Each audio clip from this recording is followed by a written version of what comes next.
The following podcast is a W2M Network original production. Visit W2Mnet.com for all of our other great podcasts, plus news, reviews, articles, and opinions from the worlds of wrestling, video games, football, and entertainment.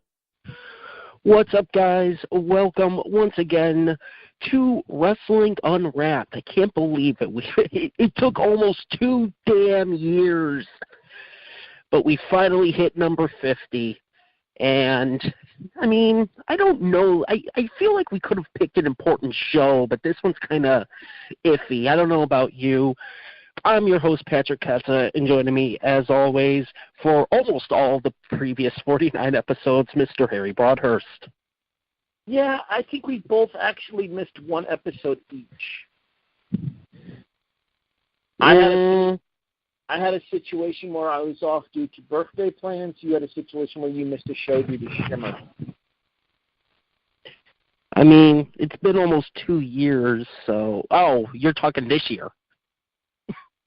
No, I didn't miss my show due to my birthday this year. My birthday was on a Tuesday, and we had a pay-per-view the show before my birthday. I feel like I've missed more. Not important. Neither here nor there. What's up, everybody? Welcome to a presentation of the W2M Network, available online at www.w2mnet.com.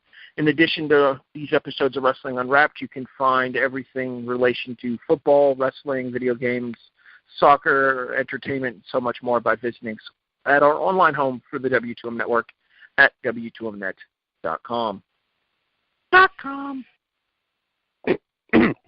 Damn it. All right. So, I don't know how I feel about this week's episode. I mean, for a 50th episode, you want something important. You want a big-time event. And I don't know that we really hit it with this. Yeah, Bret fornicating with himself really doesn't seem like that big of a deal. Even he'd give it a 4 out of 10. Yeah, I mean, it's I don't know. I mean, it's not like this would completely affect professional wrestling or anything like that, and the fact that it would end up leading to probably one of the most dominating characters of all time in professional wrestling history. Just saying. Things are what they are. In case we're not being subtle enough, our choice tonight is an event that is actually going to have its 20th anniversary this upcoming Thursday. That being the 1997 Survivor Series. Gang Rules from the Molson Center. Time out. Wait. Thursday? I thought it was Tuesday. Isn't it 11/7/97? I thought it was 11/9/97.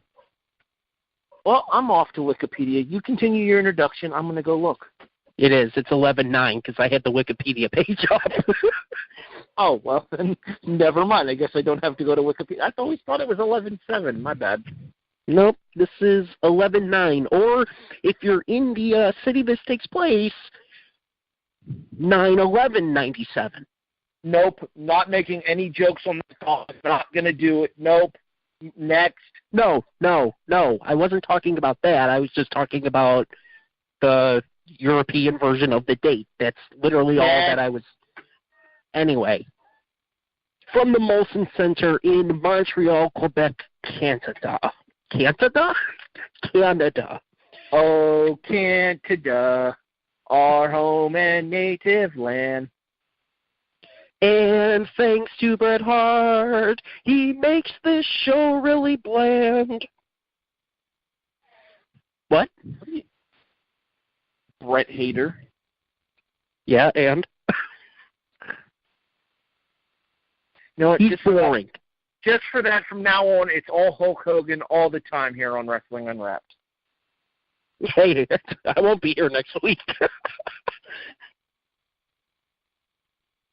Anyway, so yes, it is, of course, the 20th anniversary of the Montreal Screwjob. one of probably the most famous moments in professional wrestling history, and we're going to be talking about it for the next little while. But before we get to that, as always, here's Harry with the results from Survivor Series. Oh, jeez, you went to me too quickly. I wasn't ready. Okay, I'm ready now. Oh, for Christ. Jesus. All right, so runtime on the network, Patrick, what was it? 242.56? 240, 246, close enough. I have a DVD copy of the show, and by that I mean it is a pay-per-view copy converted to DVD. So it was a pay-per-view recorded to a VHS tape and then transferred to a DVD. The actual runtime of this pay-per-view is 2 hours, 47 minutes, and 54 seconds, which means stuff got chopped from the network version. And real quick, because you have the actual pay-per-view edition, I had left open the idea that your copy, before you told me, had included all of the stuff that happens after. But because you have the official pay-per-view copy, that would be a no. No, my assumption is that there's stuff between – there's a couple of hard cuts at the start of the show we'll talk about that are things that may or may not have been edited off the network for either context or time allotment. Because reasons. Because WCW? Almost. Not quite there yet, though. No, that was last week. That'll be 2 weeks from now. 3 weeks from now. Well, yeah, because we'll talk more about our upcoming schedule a little bit later on down the road. Shall we get to the results? Yes. All right, let's do this. As Patrick mentioned, we are in the Molson Center in Toronto, Ontario. Okay, it doesn't work when it's not Lance Storm. Moving on. Canada, for the 1997 edition of the World Wrestling Federation's Survivor Series. Our opening contest, Survivor Series tag match, sees the New Age Outlaws, though not yet called such, and the Godwins, called such, defeating the Headbangers and the New Blackjacks at 15 minutes and 27 seconds. Oh, wait, sorry.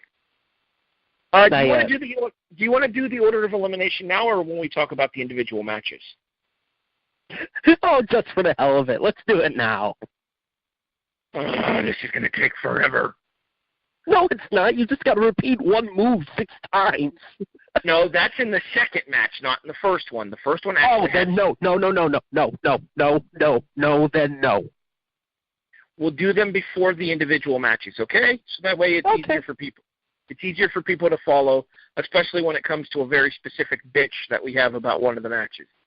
Speaking of bitch, the Truth Commission defeats the Disciples of Apocalypse at 10 minutes. And we move on. Yeah.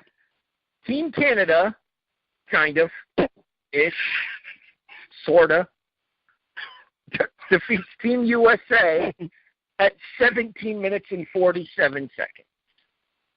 One was an actual Team USA. The other one was kind of Team Canada.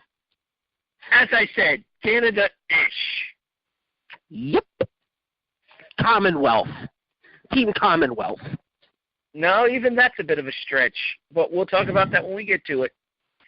Kane pins Mick Foley with a tombstone pile driver after the most god-awful looking press slam I have ever seen, and I don't mean that in terms of execution. I mean that in terms of landing. Trust me, we'll talk about it at 9 minutes and 31 seconds.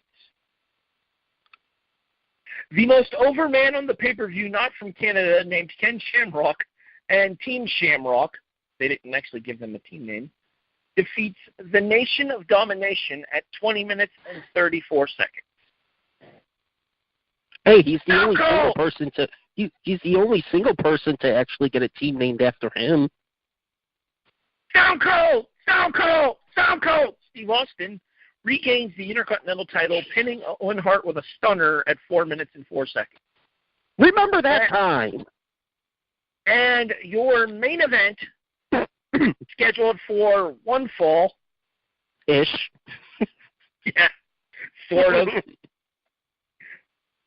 and a whole lot of pre-match shenanigans sees Shawn Michaels cat, air quotes on an audio podcast, Bret Hart, at 12 minutes and 21 seconds. You had to know that line was coming there.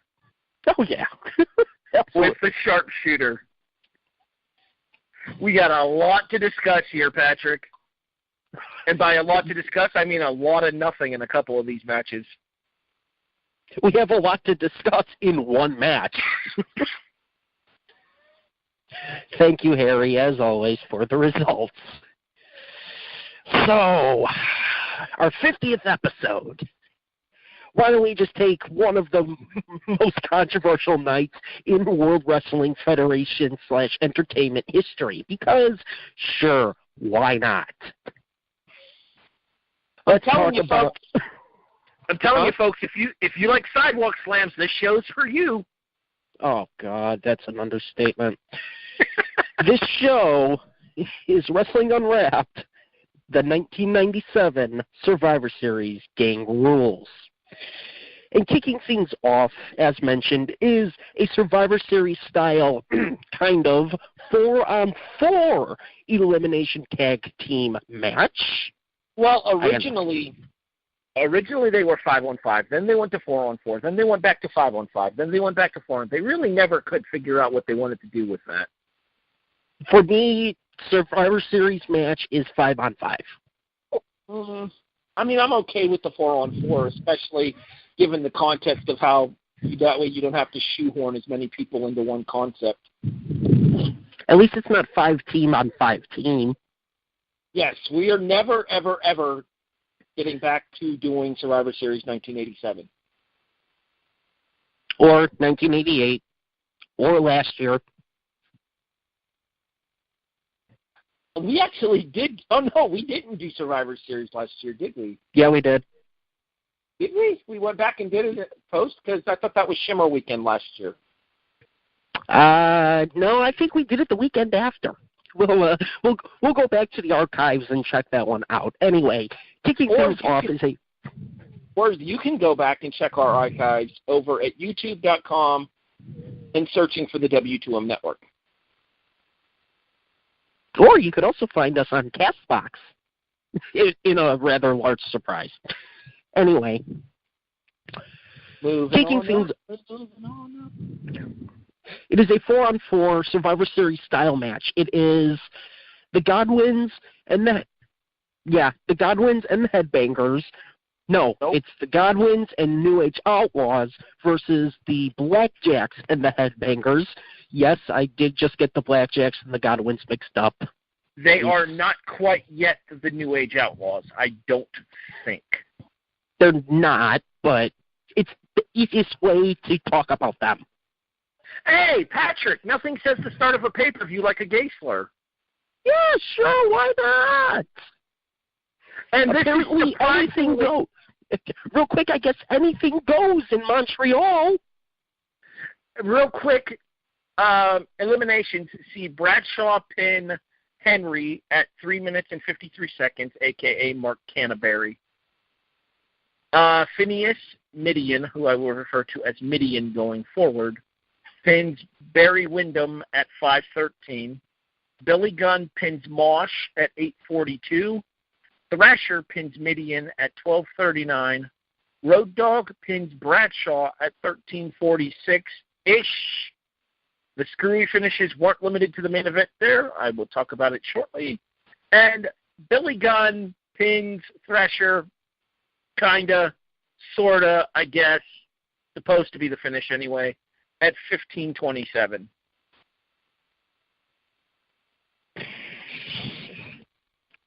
Folks, this is a long show.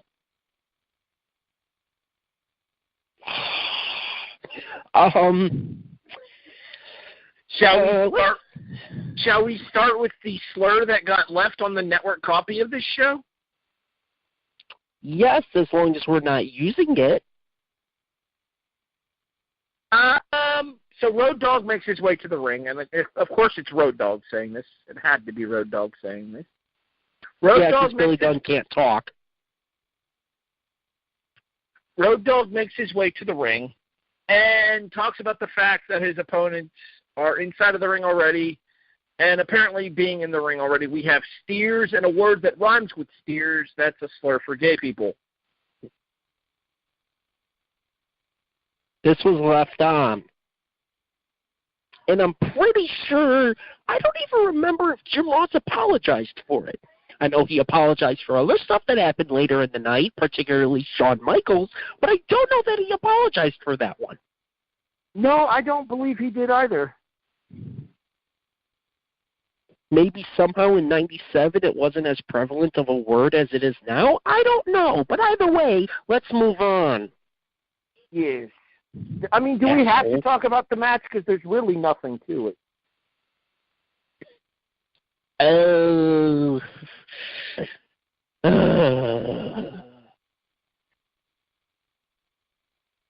I just see a lot of rednecks. a lot of you. I apologize to our southern listening peoples. Yeah, there's nothing good about this match at all. Like, at all. Yeah. Yeah, I'm good. There's nothing about this match. At least our next one, while it sucks too, there's something to talk about. Kind of. Yeah, well, actually, there are a couple of things to talk about here. First of all, Bradshaw's elimination. Man, even back in 1997, Bradshaw wouldn't put anyone over. Well, sounds like he should. It almost sounds like he should take on another gimmick. I don't know. It's from Texas, Hollywood, maybe. No. Sorry. I don't know. Hollywood John Bradshaw. That could totally work. The Ultimate Bradshaw. I got it. John Brother Layfield. Oh, God.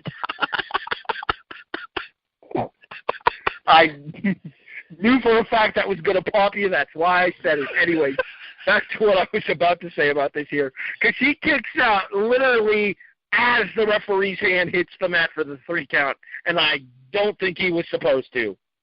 Because Road Dogg looked pissed. And quite frankly, outside of Barry Windham and this, years on JBL, if there's somebody in this match I would not want to piss off, actually there's a lot of people in this match that I would not want to piss off, but the smallest guy I would not want to piss off would be, the ex-Marine. Yeah, nothing says bright idea like pissing off the jarhead. Smooth. Yeah. And I realized that I probably wouldn't want to piss off any of the Godwins or any of the Blackjacks, but I also wouldn't want to piss off Road Dogg. Spelled with only one G, by the way. Oh, you didn't know? No, actually, I didn't know at that point. Except I didn't have to call somebody. I kind of figured it out. Let's talk about the finish, shall we? Sure, why not? Let's talk about the finish that wasn't a finish because it wasn't a finish. Huh? Okay, you just rewatched this show last night, as did I, because we were texting back and forth as we were watching it. We didn't actually give any of our opinions on anything away back and forth. We were just talking about where we were in the context. Hell, we didn't. I mean, there were a couple of things we discussed. Like, we made a couple of game plans as far as discussions to have in regards to the main event. But with this being the episode that it is, and the main event being what it is in terms of the history of this business, kind of had to set up something for that. That being said here, Billy Gunn hits a top rope leg drop to finish off Thrasher for the pinfall. Here's the problem. That leg drop misses by a good foot. I'll put it this way. Thrasher was in the middle of the ring. I think Billy Gunn hit his leg drop all the way where Bound for Glory is tonight, which is Ottawa. No, Canada. Shut up. It was an accident. It's a theme. Anywho, you do realize this is the second straight Bound for Glory that we've had a tie into. The hell did we do last year? Courtney Rush, Van Terminator. Oh, yeah. Anywho, moving on, back to the match here. This year in Canada. Yeah. Not that I want to move on to continue talking about this. Actually, I do want to move on to continue talking about this match because that was the last thing I had to say about this match. Gunn's leg drop misses by a good foot, but it's supposed to be the finish. Therefore, it is the finish. Apparently, Billy did not want to make Thrasher famouser. What's sad is at this point, I think Thrasher may have been the better wrestler.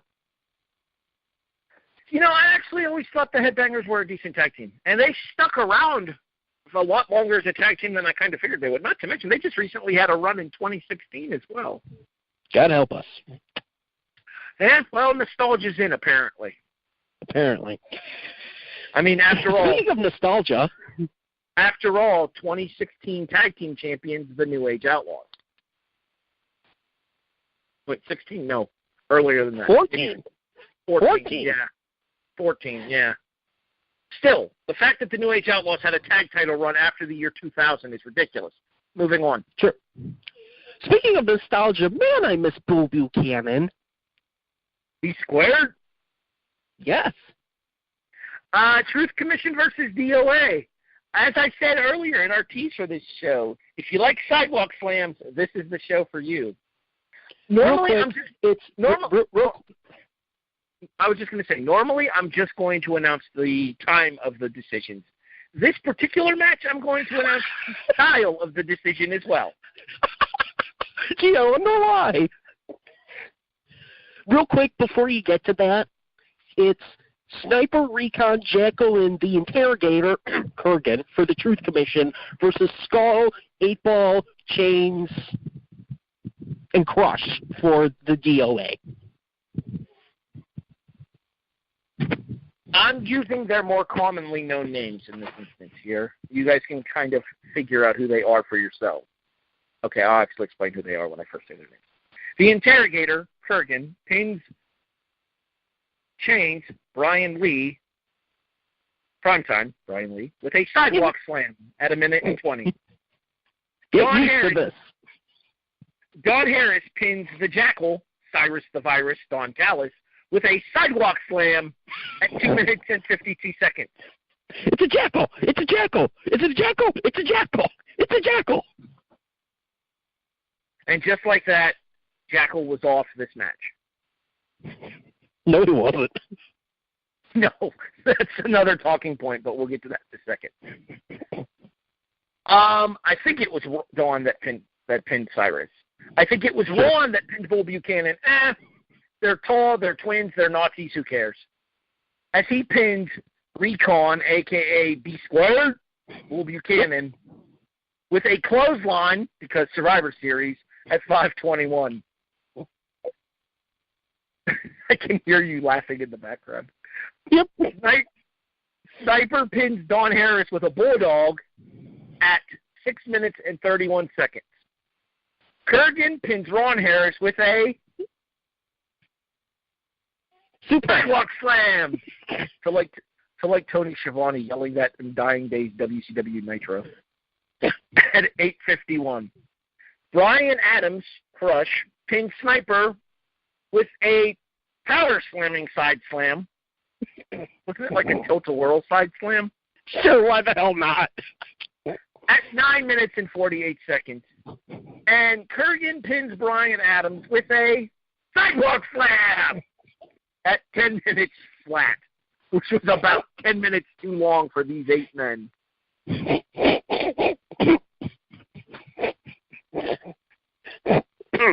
Sorry. All right. Do you think we could quote the Count from Sesame Street without being sued here? Well, you already mentioned it, so let's give credit to Sesame Street for this. Yes. 5 sidewalk slams. What the hell? And this was not the shortest match. Should have been, but it wasn't. Yeah, well, Steve Austin still had a broken freaking neck, so. Sure he did. But he got a stinger freaking neck at the very least. Sure he did. No, he did. Yeah. You're getting slams tonight, whether you like it or not. Kurgan is not that good of a wrestler. Ever. And yet he's responsible for 3/4 of the eliminations of the DOA.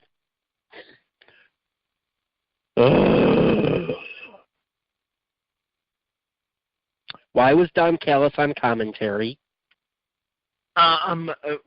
Because Jerry Lawler didn't care. And Jim Ross decided to call Don Callis the David Koresh of professional wrestling. We already know he's a cult leader.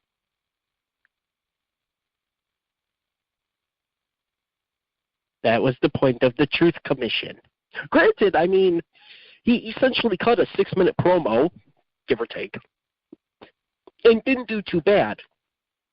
But one of the main rules for Survivor Series has always been, you get eliminated, you go to the back. Hell, Ross brought it up to him here. And why am I talking about this? Because it gets me out of talking about the match. I have 2 words to describe this contest. Sidewalk slam? Besides that. Well, dumpster fire. How dare you disgrace the good name of a dumpster fire with this crap? I'm not saying it sucked. I'm saying it sucked. It sucked. Yes, Mr. Broadhurst. Everything sucks. Do yourself a favor and make judicious use. Do yourself a favor and make judicious use of your fast forward button for this contest. You will thank us later. This is 10 minutes of my life, twice, that I will never get back now. Twice? I watched it originally to put it down for my DVD results. I rewatched it last night to be ready for the show tonight. Twice. Shall we move on to the next match? Team Canada-ish defeats Team USA at 17:47. Shall we hit the eliminations before we get started? Hang on. Vader, the debuting Ken Shamrock. Wrong. The debuting Steve Blackman. Thank you. Shut up. They were both MMA guys. They're completely replaceable. Interchangeable? That too. Carry on. Goldust, and I'm completely blanking. Mark Mara? Yes, him. Now I know why I'm blanking. Marrow. Now I know why I'm blanking, because it's Mark Marrow. Taking on... Shout out to Conrad Thompson and SCWW. Yes. Taking on, now remember, before I get to this, we said Team Canada-ish. Remember that. No, remember that. Team Canada-ish. Phil LaFon, okay, good start. Actual Canadian. Doug Furness, not Canadian, but tag partner, so I'll allow it. Denver, Colorado. Tag partner, though, and not to mention he does cut a promo disgracing America beforehand, where he said, the saying is America, love it or leave it. Well, I left it. I actually am okay with that, so perfectly okay with that. British Bulldog. Canadian by marriage? Again? Maybe? Part of the Commonwealth? Okay, fair. And Jim Neidhart. Canadian by marriage. American by booze. American by, yeah, we kind of don't have a choice. American by, he's the only other Canadian. He's the only other person that's not in a match already that's in the Hart Foundation. So yeah, you're Team Canada. Yes, I feel like Jim Neidhart would not have been in this match if Brian Pillman had not suffered his untimely demise the month prior. Oh, it feels like a bad time for a plug.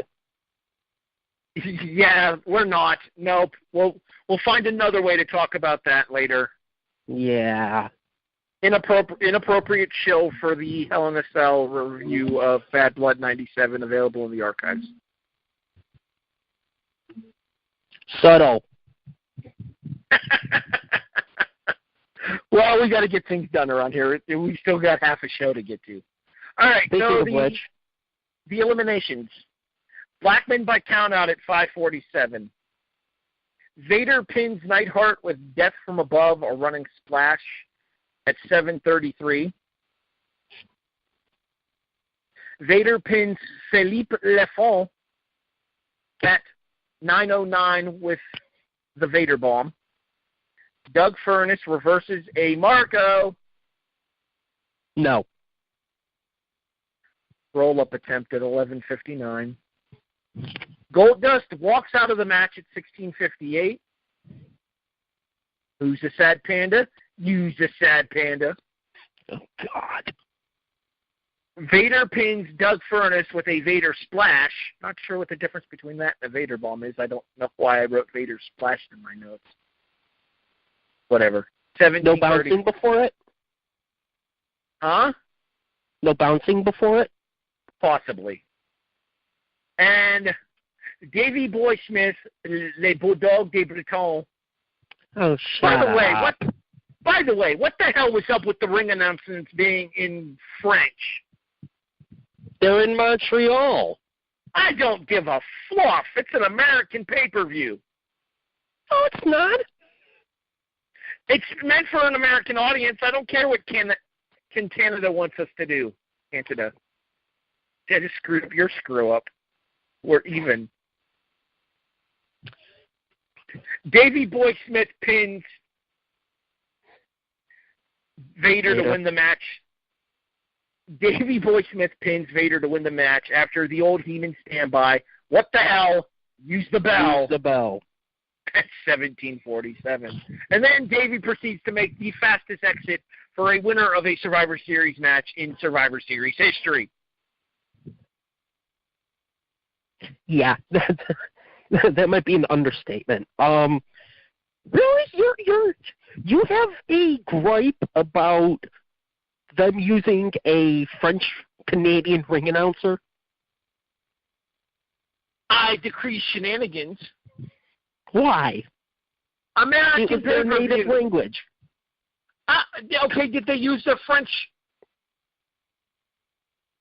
Did they use a French ring announcer for In Your House International Incident back in 1996?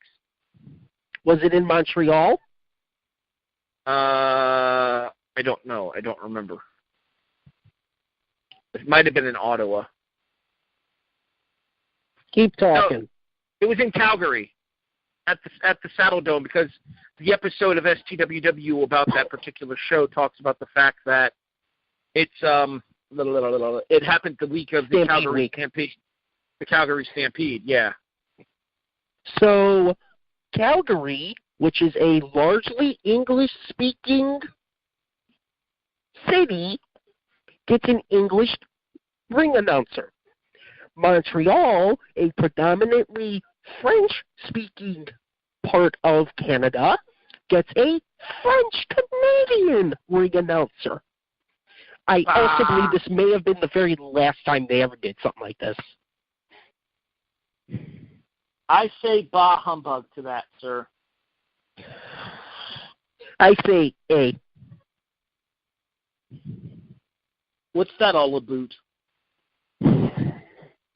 Okay, Rock. Yeah, we got nothing to talk about here.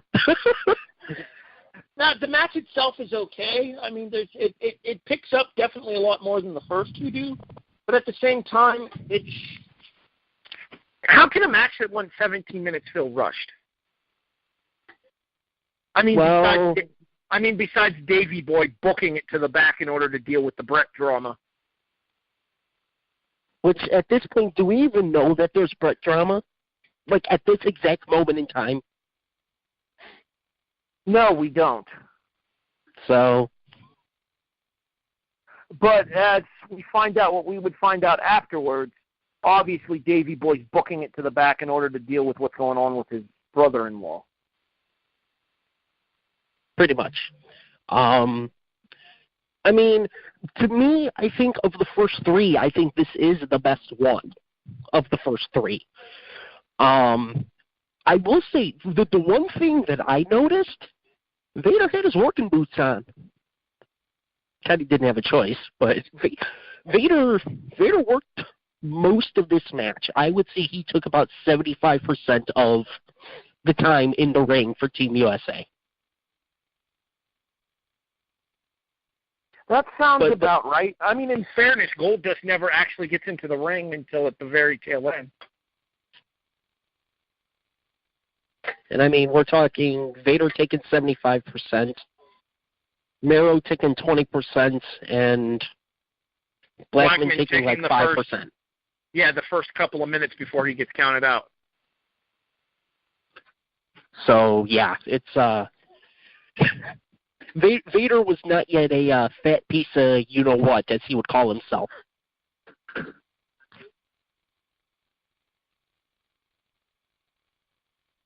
That's a self-said thing. He said it himself on the live mic at a pay-per-view. I'm aware. It was Over the Edge 1998. I'm very well aware of the match that you refer to. You know, just a big fat piece of... Anyway. But I mean, other than that, but at the same time, I mean, we're talking about Vader here. So, you know, for a big guy, he could go. So I'm totally okay with him, you know, working literally 75% of this match. No, I don't disagree. At the same time, though, it's not exactly like anybody's rushing out to watch Vader wrestle in a tag match for 17 minutes either. I agree with the fact that we state that this is clearly the best of the three matches so far. In fairness, there's not a whole lot in the way of competition, and the match that happens immediately afterwards smokes it. Oh, there's no doubt about that. And I will say I don't think this is the best of all of the Survivor Series matches, but we'll get to that one when we get to it. But before we get to it, we got to get to this.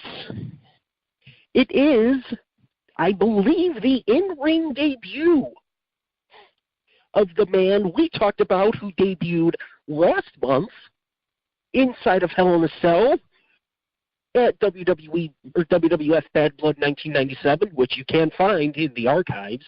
It is the in-ring debut of Kane. That probably would have been a much more appropriate time for a plug. That's exactly what I was planning on because I knew we had to get to his match against Mankind. No longer Dude Love, who got his head bashed against the bashed against the entrance ramp with a chokeslam. Because of course Mick Foley's taking stupid bumps. Sure as hell takes him in this match. If there is a stupid bump to take, call Mick Foley. Especially in 1997. Especially in 97. If there is a wrestler that can't walk properly these days because of that stuff, call Mick Foley. Well, no, it is Mick Foley. Oh, God. Don't get me wrong. I appreciate everything that Mick has done for us in terms of the sacrifices that he has made with himself. Like, I greatly appreciate what Mick has done for us as a fan. At the same time, going back and knowing what we know now, this stuff is difficult to watch.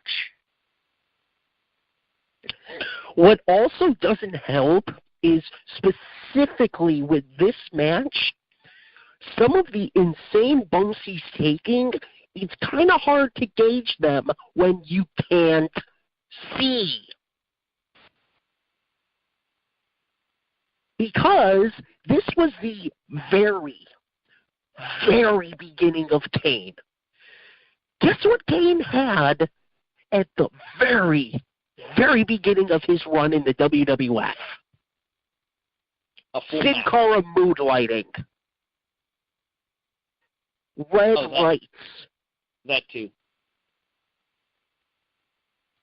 He had red lights.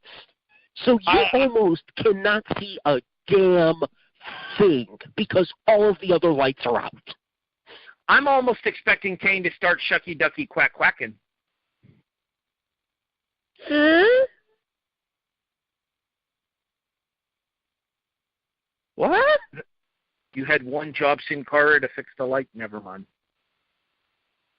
Oh, okay. It's a dated reference, I'll admit. So is Booker T doing commentary on his own match, but it's still talked about. Anyway. It's gonna be good. It's gonna be Kane. I feel like somebody needs to do a wrestling parody of the NSYNC song. It's gonna be me, and just have it as JR's. It's gonna be Kane. It's gonna be Kane.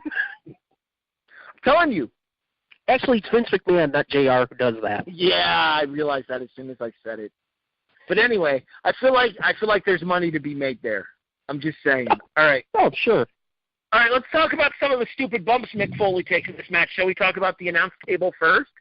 Because that looked like it hurt like hell.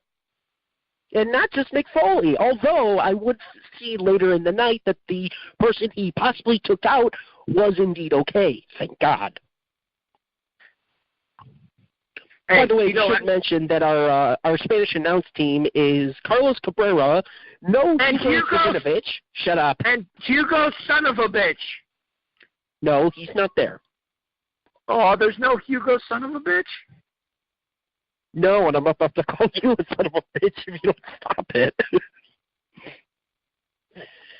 No, okay. It is Carlos Cabrera and Ariba. I was just about to, Ariba. You beat me to it. While the French commentary team is the normal French commentary team, except it also has the addition of Jacques Rougeau Sr., or is it Ray Rougeau Sr.? No, it's Jacques Rougeau Sr., okay. Which would be Raymond's father. Well, yeah, because his brother would be Ray Rougeau Jr. His brother would be Jacques Rougeau, who would be better known as Mountie. But thanks for playing. Who cares? They all suck. I actually like the Mountie. Why? Because he got buzzed in the ass by Roddy Piper? Oh, the things we can discuss with the Mountie in Saturday night's main event. Available in the archives. All right, that's or with Roddy Piper and the Mountie and Royal Rumble 92, our longest episode ever. Also available in the archives. Okay, that's enough shilling for now because we still have other stuff to get to. Yeah, so apparently Foley decides to not only take out himself, but take out Tito as well when he hits that announce table. And take out Tito he does. Yeah, he takes the Rikishi Hell in a Cell chokeslam bump, except a hell of a lot further out. All the way, in fact, into the Spanish announce table, those poor unlucky sons of guns, and I'm pretty sure he threatens Tito Santana. Luckily, Tito would be okay, and he would end up calling the show later on once I'm able to see that he's there. But, ow. He would be around to say that, see, I was going to do a really bad Spanish accent of Bret screwing Bret, but I guess that's kind of irrelevant at this point. We'll just move on. Speaking of owls, it's the text message that I sent you that was the only part of this match that we actually physically discussed besides the mood lighting. That press slam go. Ow. Why? Freaking why? Because Mick Foley. Okay, so to put this into perspective, so Foley puts Kane down on the floor, and decides to mount the second turnbuckle after he gets back up to the ring apron. That's all, folks. Kane decides to climb up onto the ring apron, hook Mick Foley for a press slam, and then instead of throwing him into the ring, which would have been the generous, judicious thing to do, military press slams Kane down to the floor, back splat first. Because Mick Foley. Look, It's nice that they have those cute little pads at ringside. It's nice that they know how to fall, by God. But what the hell, Mick? Why? Like, I'm willing to bet that the producer of the match, probably Pat Patterson, probably told Mick, you got to go out there and you got to get the Kane over. Oh, he really does sound Italian when you do the voice, doesn't he? There's not enough S's in what you say, though. That's true. And it was not banana. Anywho. You've got to go and get the Kane's over. You got to make him look strong. So. He has to go make him look strong. Please remember to send all your hate mail to s.garmer@gmail.com. Anywho. So I'm imagining that the entire point of this match was to put the focus on the kind of beating that Kane had delivered to Mick Foley, because obviously they knew they were going to Kane and Taker at WrestleMania 14 at this point. At the same time, though, there was no reason for Mick to damn near cripple himself in the process, because that is one of the dumbest damn bumps I've ever seen in my life. And yet, Mick Foley would top it 8 months later. Twice. Why? Because Mick Foley. Yeah. With that, we move on to the final of our Survivor Series matches. Although there would be another match where somebody would survive. Dun, dun, dun. Boo. It is the Nation of Domination. It is Farouk, D'Lo Brown, and still Rocky Maivia, I think, taking on... Yeah, kind of. I mean, it was kind of superfluous at this point. Die Rocky Die. Yes. Taking on Ahmed Johnson, because, sure.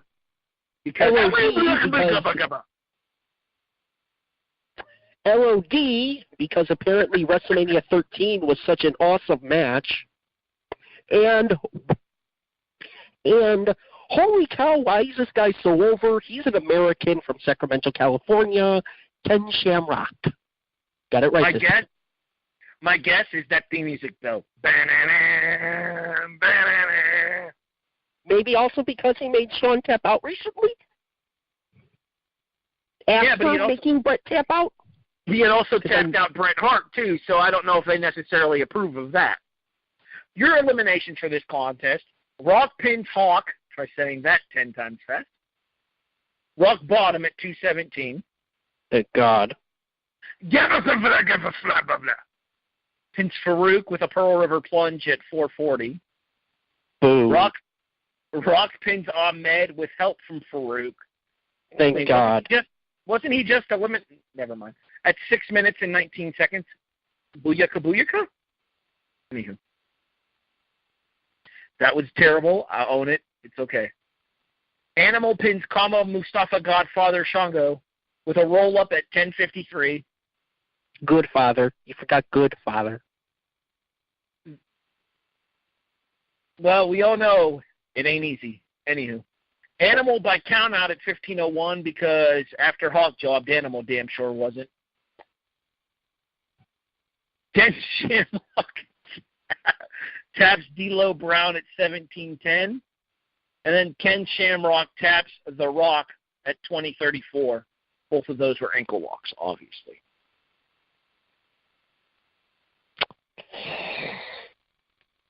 Holy cow, this crowd loves Ken Shamrock. Like, holy hell, this crowd loves Ken Shamrock. It's insane.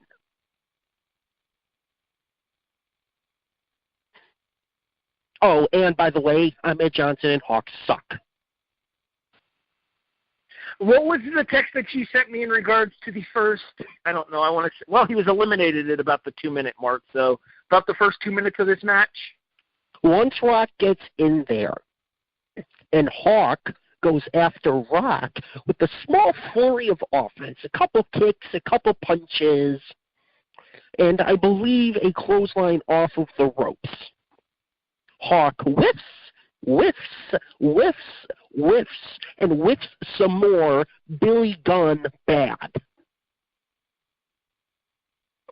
He misses Rock by about 6 inches on everything. Made Animal look like a godsend. I would point out the fact, too, that this is the 1 year anniversary, or the 1 year anniversary, excuse me. I was correct the first time. For The Rock's debut in the World Wrestling Federation as well. He would debut at Survivor Series 1996. Which we have not covered and is not in the archive. So, moving on. D'Lo Brown looks awesome. Well, that's because D'Lo was awesome. D'Lo's one of those guys who never really got the credit that he deserved for being as competent and capable as he was inside the ring. Was he ever a great worker? No, but he was always a very good hand to have, and sometimes that's exactly what you need given the situation. Not to mention he may be the greatest European champion of all time. Well, I mean, he did never break 6,000 guitars, though. Yes, but he drew a dime. There's a joke there about him and Mark Henry and their association with the Godfather that I'm not going to make because I don't want to be extremely racist. And we'll just anyway, you're mumbling. On purpose. I know. Rock is not Rock yet. He shows flashes. He shows flashes of brilliance during the course of the match. He doesn't even have his corner kicks right yet. You know, the shake, shake, kick, shake, shake, kick. He doesn't even have that down yet. My point being is that he shows flashes of becoming the wrestler that he would become. He's not there yet. The Rock character is still a work in progress at this point, and realistically speaking, the Rock character would not fully become the Rock character until the following Survivor Series when he wins his first WWF Heavyweight Championship. Survivor Series 1998, The Deadly Game, which is available in the archives. It is? Pretty sure we've covered The Deadly Game before. No. Thought we did. Nope. Try again. Anyway, I mean, this to me was the best of the Survivor Series matches. Unfortunately, that's not saying a whole hell of a lot. I thought the Team Canada versus Team USA match was decent. I would put it around. I mean, not that we're ever going to get back to these written reviews. Who are we kidding ourselves? Yeah. But if we ever do get back around to these written reviews, St. Valentine's Day Massacre 1999 coming up next. Sure. I would probably put it around 2.5-ish. I would still put this one ahead. Granted, I did say I thought USA versus Canada was the best of the first three, but not the best overall. I would still give it to this one, Team Shamrock versus the Nation. But, no, I don't disagree that it's the best of the 4 Survivor Series matches. I just don't think it's as much better as the Team USA versus Team Canada matches you're leading it on to be. Ending kind of soured the former and not the latter. So here's my question real quick. Why do you think Ken Shamrock was never given a WWF championship? Because it's around this point, and I mean, my God, if you hear that crowd, like we said, he got probably the biggest cheer for any non-Canadian on this show. I can think of only one other person that even comes close. that being Stone Cold Steve Austin. But, you know, he would get, I believe Shamrock would even get the championship match at the next pay-per-view, which would be, lo and behold, D-Generation X in your house. But he wouldn't win, and Shawn Michaels would hold on to it until that fateful night in Boston, which would be Shawn Michaels' final match for 4 years. Why do you think he never got one? A lot of people feel that the reason for that happening is because of the fact that you mentioned he got the heavyweight title match at the following month's pay-per-view in your house to Generation X. You kind of cut out there. You mentioned the fact that Shamrock got the title shot at the following month's pay-per-view in your house to Generation X. Yes. The general belief is that Shawn Michaels submarined him in that match. No. You know the story I'm referring to, I'm sure, but for our listeners that don't, apparently Michaels kept telling Shamrock that he couldn't hear what Shamrock was saying, to call what he was saying louder, and then went to Vince after the match and said you could clear as day hear Ken calling spots on camera because he didn't want to work with Shamrock. Wow. Shawn being a POS. Huh. Imagine that. Hi, Vader. 1997, Shawn being a dick. Who'd have thunk? Yeah. Oh, hi, Vader. Hi, Bret. Well, that was. Hi, Sid. That was hi, 90, Diesel. 96 for Vader. 95 for Diesel. Yep. WrestleMania 11. Wow, he just had an entire run of being a gigantic dick, didn't he? Yep. Because he sandbagged Diesel on the Jedi Powerbomb. Still one of the best of all time, though, as much as people like to hate to have to say it, but one of the best of all time. But not the greatest of all time.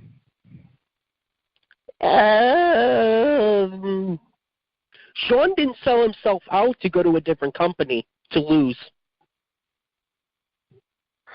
Remember, all hate mail can be sent to s.com. No. This one, I'll give it to you. All hate mail regarding the decision of Chris Jericho going to New Japan, you can send right to patketza@gmail.com. I dare you. Y'all can't have my email address. Screw that. Big boot, never mind. there's a joke there that I'm not going to make once we get back into the show, shall we? Sure, why the hell not? So, Team Shamrock ends up picking up the win, and Ken Shamrock looks like God. There are a couple of other things to talk about because, one, we haven't talked about him yet on this show. I was hoping to avoid talking to him. Talking about him. Why does my Ahmed sound like Arnold Schwarzenegger? I mean, they have about the same level of understandability, so there's that. All right, so I'm going to try to clean this up from our text conversation as much as I can. Our text here, can I? Because I can sum it up in 4 words. My God, Ahmed sucks. No, I was going to go the actual route of the conversation that we were having. And you know where I'm about to go with this? And I feel like it could end badly because it's probably going to get misinterpreted, but it is what it is. Ahmed Johnson, the Black Ultimate Warrior.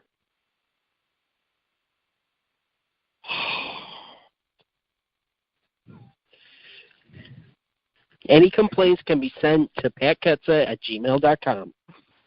Okay, let me explain that statement because I feel it needs explanation. No kidding. Johnson was one of those guys who was pushed based on the look appeal that he had to a certain demographic, an urban demographic. And if anybody tries to dare tell me otherwise, I'll tell them they're completely full of crap. Because Ahmed could not go in the ring. He could not cut a promo to save his goddamn life. There is literally no positive to pushing Ahmed Johnson other than the fact that he may have been somebody that people of an urban demographic might have been able to get behind because That guy comes from the same kind of background I come from. He comes from growing up in the streets. He comes from a broken home. He comes from having nothing, being raised in Mississippi, I believe it was where Pearl River was, if I'm not mistaken. I want to say Pearl River was in Mississippi. I'm not positive on that. I think so. He comes from a lack of privilege, so people of an urban demographic can sympathize with that, is what I was trying to say there. He has the same body type as Warrior. He has the same cut-up look as Warrior. I mean, he looks like $1 million. Boy. At this point, he looks like $1 million. He wrestles like a nickel, but he looks like $1 million. I was going to go along the lines of $1 million body, 10-cent execution.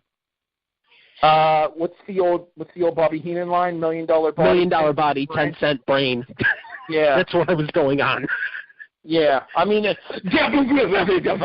isn't far off. By the way, we should say he looks $1 million and looks like Ultimate Warrior in terms of muscle mass. He ain't wearing streamers. No, I mean it in terms of, the body type, not the actual look. I don't mean the presentation of the character itself. I mean in terms of the style of body that he had. He was cut up like Warrior was cut up. He had the big biceps. He had the big triceps. He had the six-pack. He had everything. Except for the ability to wrestle or cut a decent promo. Like the Ultimate Warrior. Well, we don't know. We don't know that Ahmed Johnson couldn't cut a decent promo because, much like the Ultimate Warrior, we couldn't understand what the hell he was saying.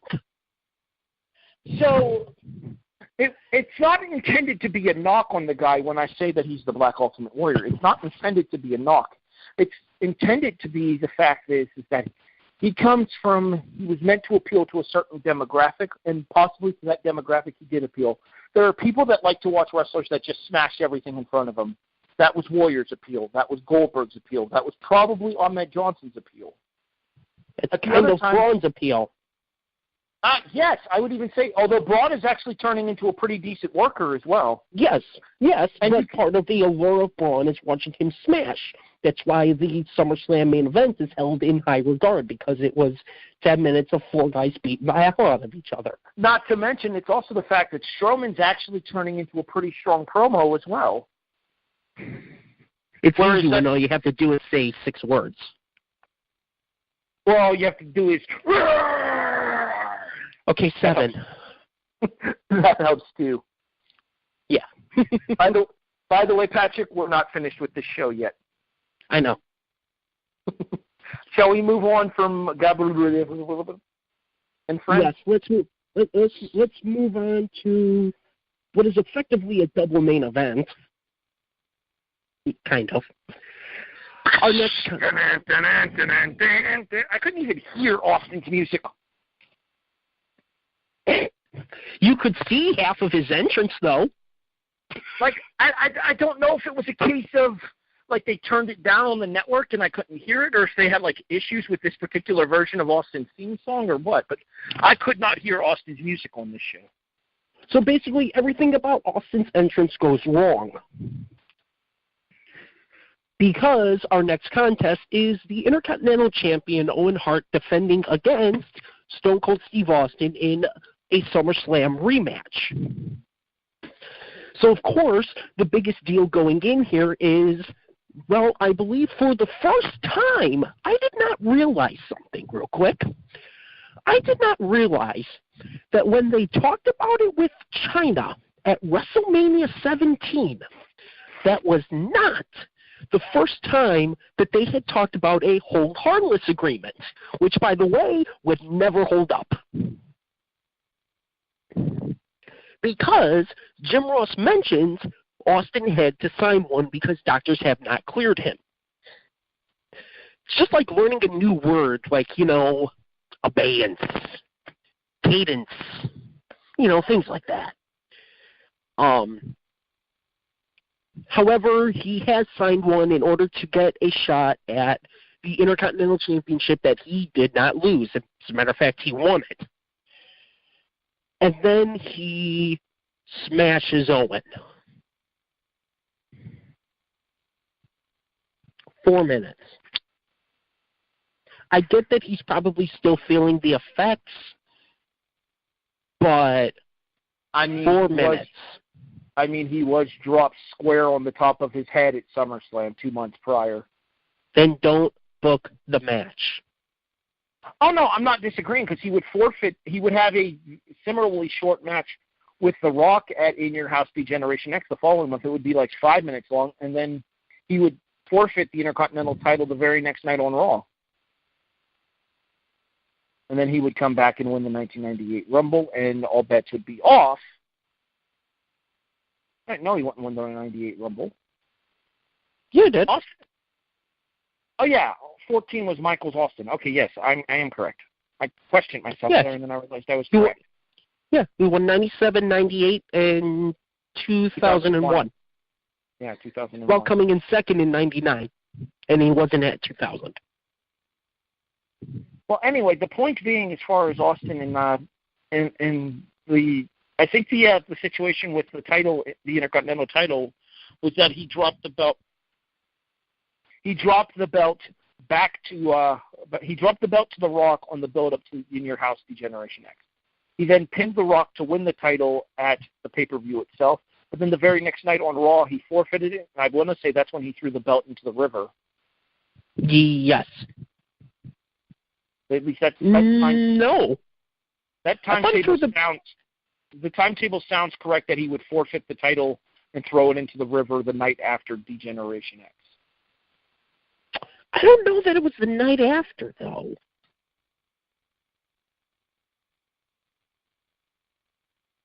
Anyway.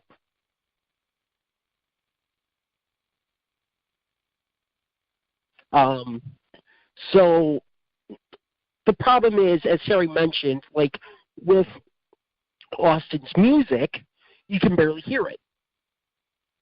And then there was the entranceway. You don't know what I'm talking about, do you? No, I don't, actually. I can't say I was paying close enough attention to his entrance to be able to explain. I don't know how, because it's really effing obvious. Like, really obvious. What's the most iconic part of Stone Cold Steve Austin's WrestleMania 13 entrance? The glass shattering. Exactly. They had set up to do the exact same thing at Survivor Series. They were going to have the glass shatter, and Austin would come out to that, walking through everything. Literally, I'm 100% not being figurative here. Literally, the left half of the glass only shatters. The other half stands and does not even flinch. So he has to come out through half of a walkway. Or half of an entranceway. Yeah, I don't remember that happening, but now I'm going to have to check YouTube and look for it. Yeah. This may actually be one of the last times that he would get this entrance. But it may have been the single biggest flub up in his entrance, in his glass-shattering entrance ever. Because, yeah, literally only half of it breaks, and even the half that breaks, it takes some cajoling for it to actually break. Yeah. And then Austin steamrolls Owen and wins via stunner, which, I mean, it looked... I don't know if it's just me. Maybe, maybe not. To me, the stunner here looks more vicious than the stunner everyone would get to know and love. Well, yeah, because he wasn't actually doing like the kick wham or anything with it. He was just grabbing people and pulling them down across his shoulder blade. Like Austin would go to that typical setup kick that he used to do, what's commonly known as the kick wham stunner setup. Seriously? Huh? Seriously? Yeah, legit. I mean, it's not officially called that in WWE parlance, but in the IWC, it's commonly known as kick wham stunner, especially for people who do reviews and stuff. But Austin wouldn't do the setup kick here. Instead, Austin would land on his feet off of the attempt by Owen to counter the tilt-a-whirl and hook the tombstone, the Owen driver. And Austin would land on his feet, flip Owen the double bird, and then just pull him down into the mat with the stunner, much the same way he would catch an off-guard Kama Mustafa with one after the match. Or not a Kama Mustafa, Doug Furnish with one after the match. My mistake. Yes, because we should also mention Owen came out with all of Team Canada-ish. Yeah. Oh, that's it. Canada-ish. Yes. So Stone Cold Steve Austin wins the Intercontinental Championship back. Technically, the belt he never actually lost. Well, technically, he'd actually have that happen again because he'd lose it without losing, and then he'd win it back, and then... Has Stone Cold Steve Austin ever lost the Intercontinental Championship? Well, I think the Owen win was his first Intercontinental title reign, so I'm going to go with no. Did he seriously have to vacate it all 3 times? I don't think he held it a third time. I only remember the one here. Because, no, Rock would defeat him for it on Raw. Like there'd be some kind of... Pretty sure Rocky Maivia defeated him for it on Raw in the build-up to D-Generation X.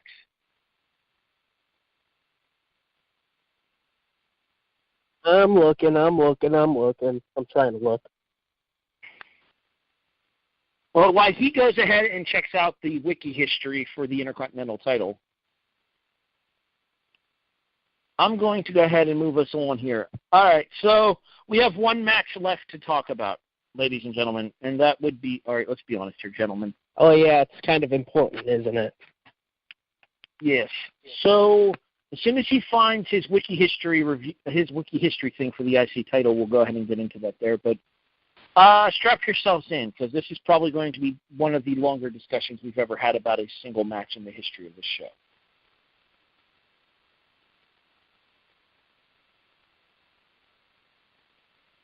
Are you good to go over there? Real quick. Stone Cold Steve Austin is only a 2-time Intercontinental Championship, and no. He didn't. So he was the champion going into the match with Rock at D-Generation X then? Yes. He handed it over the next night. Well, that 100% confirms the fact that he threw the belt in the river after the D-Generation X pay-per-view. But guess what? Austin handed it over to The Rock. As a matter of fact, I believe Vince put him up to the ultimatum. He said, either you defend the belt or you hand it over to The Rock. And he handed it over because he said, I'm not defending it. Well, he handed it over. If memory serves, he handed it over, hit Rock with a stunner, took the belt back, and then went and threw it in the river. Maybe, because I think he also knocked Vince off the ring apron. He was like running the ropes or something. I'm 90% sure that belt went swimming the night after D-Generation X. I'm almost positive. As a matter of fact, while you go ahead and introduce our last contest here, I'm going to pull that information up because I'm almost certain. It would either be the 7th or the 15th. It would be December 7th. It would have been the one right Sorry, after. no, it would be the 8th or the 15th. Give me 1 second. Introduce our next match. I'll let you know.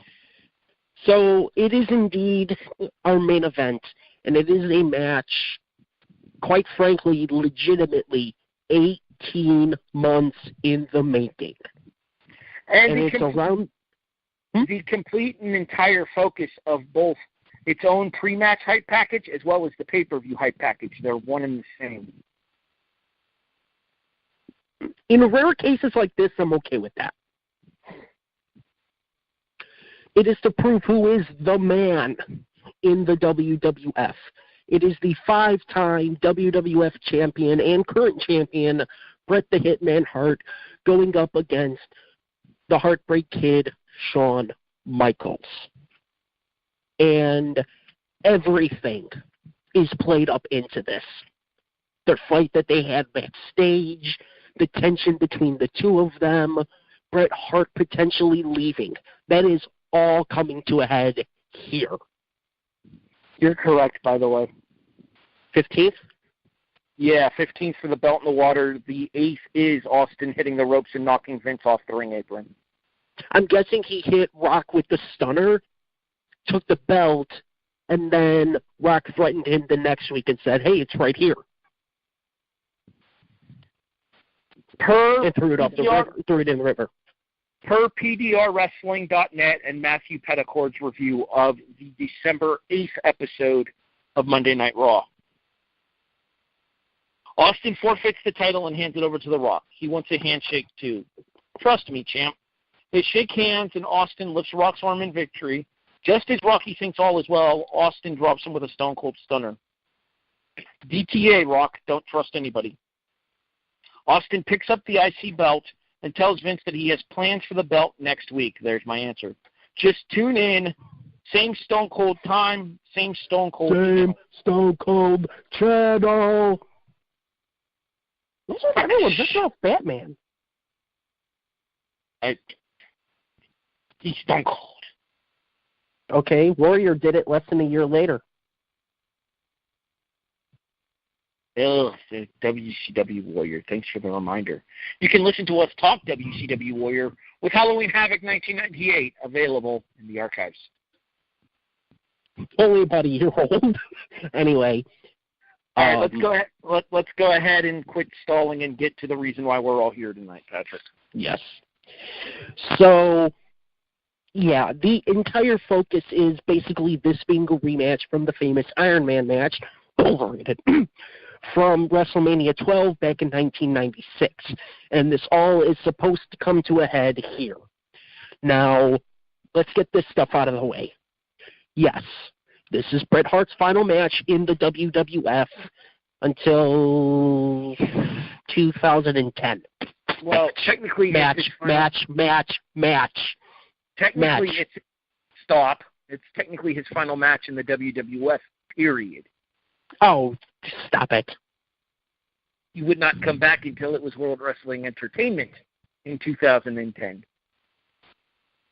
Technically, he came back. Well, he came back for the appearance in the Hall of Fame in 2006. But moving on. So, yeah, the match is only 12 minutes. The match is only 12 minutes. Yeah, that's because the pre-match brawl before it is like 10 minutes in and of itself. And even before we get to that, the entrances bear mentioning because, for one, we get the quote-unquote WrestleMania entrance. That's what I've always heard it called, in which you get down the hallway all the way to the gorilla position for both sides. And then they both also come out on their own. Shawn by himself, Bret by himself. Man to man, one-on-one. They want to settle this. And then and then Shawn Michaels proceeds to, what's the word I'm looking for? Disgrace? Fornicate? Do every known ungodly thing to a Canadian flag that you can think of, including but not limited to humping it, stuffing it down his pants, blowing his nose on it, picking his nose with it, and using it as a towel, and, yeah. Absolute just disrespect to it.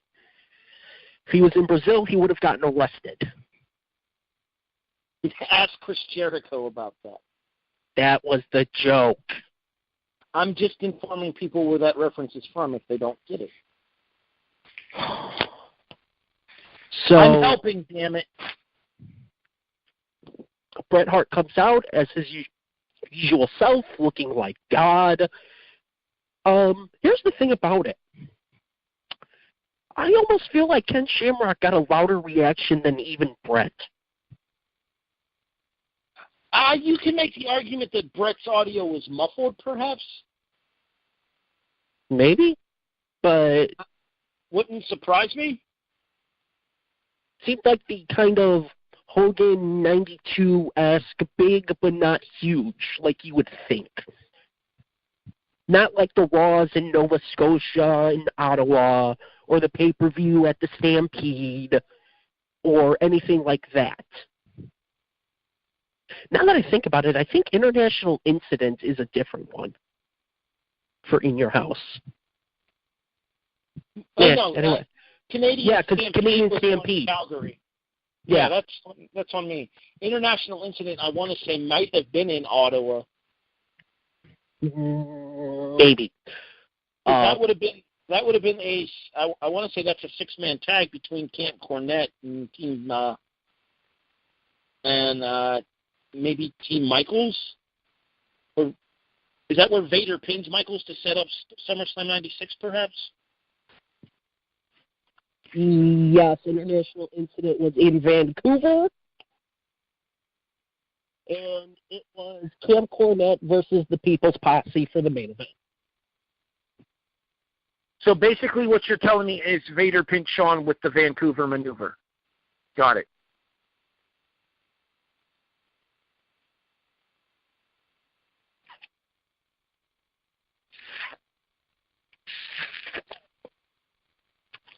No. How dare you disgrace her like that? Your Nicole Matthews bias is showing. How dare you disgrace her like that? Anywho, back to the match itself at hand. The pre-match brawl is pretty entertaining. The match, Bret. It's okay. Hang on. I misworded that. It's unlike Bret. It's not like Bret to have a flat-out brawl like this, where they're fighting all over and taking out the referees. Really? I disagree, because that exact thing happened in the double turn match that he had with Steve Austin back at WrestleMania earlier in this particular calendar year. That was still closer to an actual wrestling match, though, for the most part. No, I don't disagree with that, but at the same time, much the same way of what you were talking about, a referee getting taken out, brawling throughout the crowd, all kinds of shenanigans and extra stuff being added into the context of the match, such as you had the ring bell and the chair and everything that happened at ringside as well. Well, fair enough. This feels tense. So, it's one of those things where if you're on the WWE's side, this is tense. If you're on the fan side of this, it feels tense because that's how they're putting it, that's how they're making it to be. So it's one of those things where it's like the fans feel tense, but for a different reason. Not for the real reason and the actual reason why there's actual tension kind of thing. Even though the WWF had largely laid everything out. Like you said, they mentioned the brawl that the two of them had backstage. They mentioned a couple other things that had happened between them. Surprisingly, the Sunny Days comment didn't make it. Surprise, surprise. So, to the point that it even brings out Vince McMahon, Sergeant Slaughter, Pat Patterson, who of course takes a bump. Got to get that payday, Pat. And just, this has a tense feel to it until we actually, all the way through actually getting into the ring, where it doesn't really ever finish, except for the fact that Bret really has a lion's share of the offense here. Like, a lot of it. I would almost say 2-1. I don't disagree with that. I think this match is dominated by Bret. And I think in the context of everything that had gone down between the two, that actually kind of makes sense. Because of the fact that Michaels had more or less taken most of the build-up up to this match, and this was I want to say Michaels' first time in the ring since Hell in a Cell, if I'm not mistaken. Maybe. I would think so. That sounds like that'd be about right. So they go through a normal wrestling match, which it still for the large part is a brawl, and It's just a showcase of two of the best. Until we get to the ending. Now. Okay, so here's what happens. I was going to say I was cutting it off there. Here's what happens. So Shawn puts Bret in the sharpshooter. Bret actually manages to turn it over, and then it all breaks down as D-Generation X and the Hart Foundation make their... That's not what happened, is it? I was gonna go along with that and mention what was supposed to happen. That's what I was referring to there. I know. So basically, you did what I was gonna do anyway. You killed the joke. I know. I'm happy. Anyway, so if you were to ask Bret, and depending on who you ask, only Bret, Shawn would put Bret into the sharpshooter with Earl Hebner still down. Bret would, I believe, reverse it, get the visionary tap-out win, but DX would come down, and then the Hart Foundation would come down, and it'd be one giant-ass schmoz, and Bret would possibly cough up the title the very next night on Raw. Possibly. Because at this point, Bret either has or is very close to officially signing with WCW. He would debut 1 month later at Starrcade. So, obviously, the main thing here is Bret does not want to lose to Shawn Michaels in his hometown? No, country. Because Bret Hart.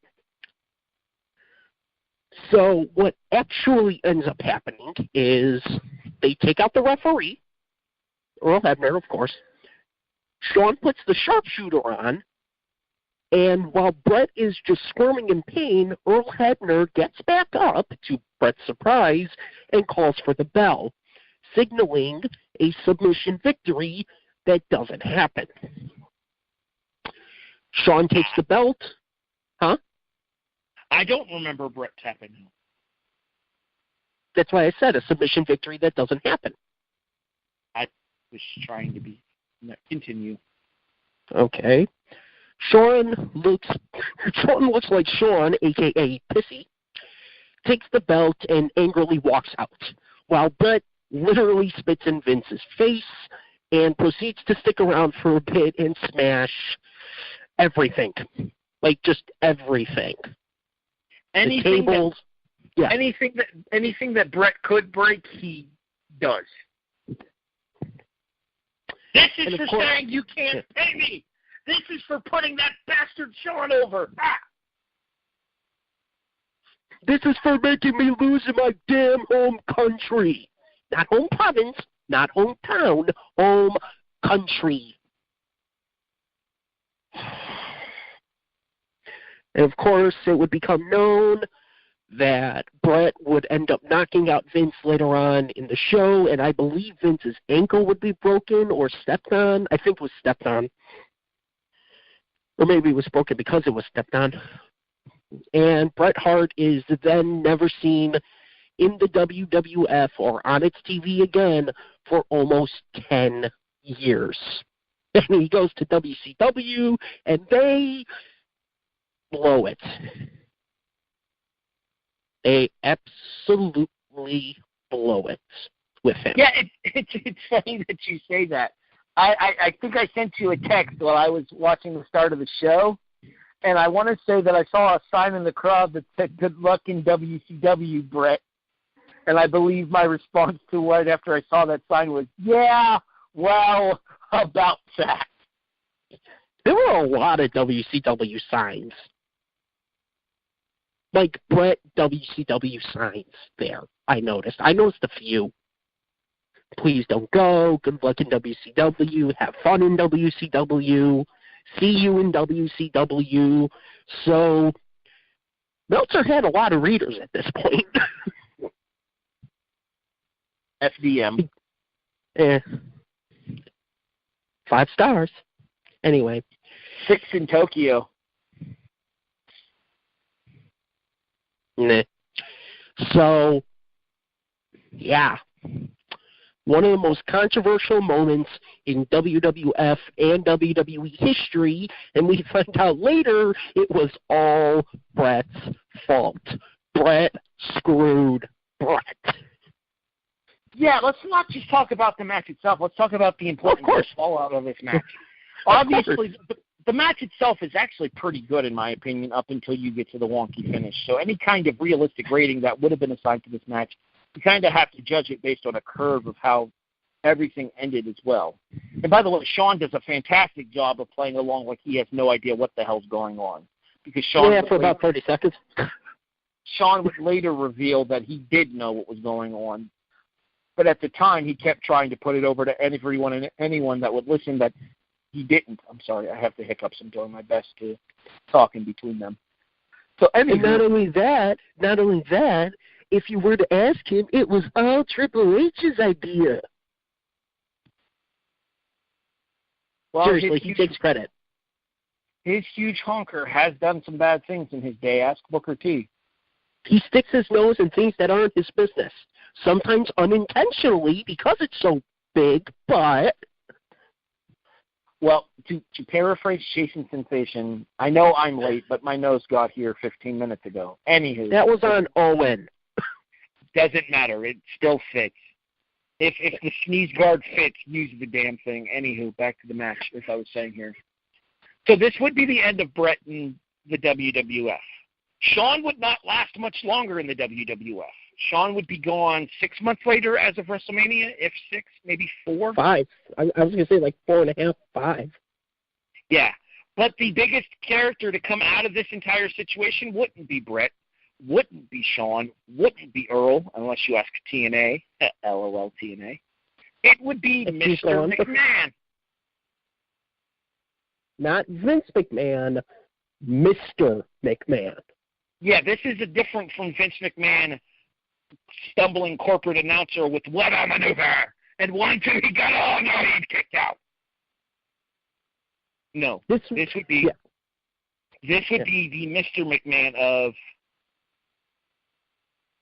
just remember this.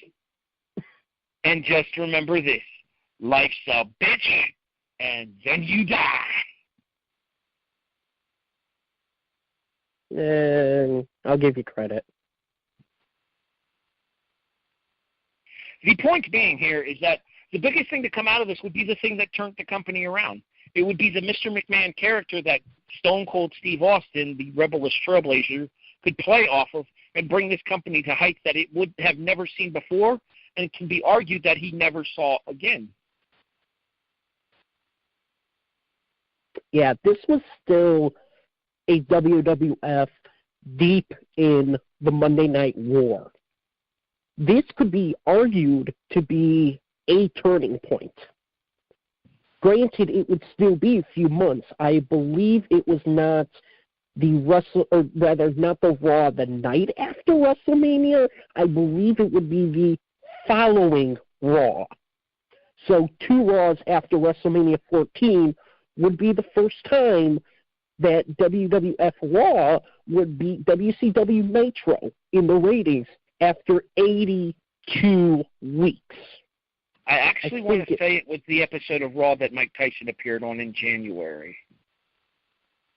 I can neither confirm nor deny. I can't confirm or deny this without looking at the numbers, but I want to say it was the episode of Raw that Tyson was on in January, possibly the one right after the Royal Rumble.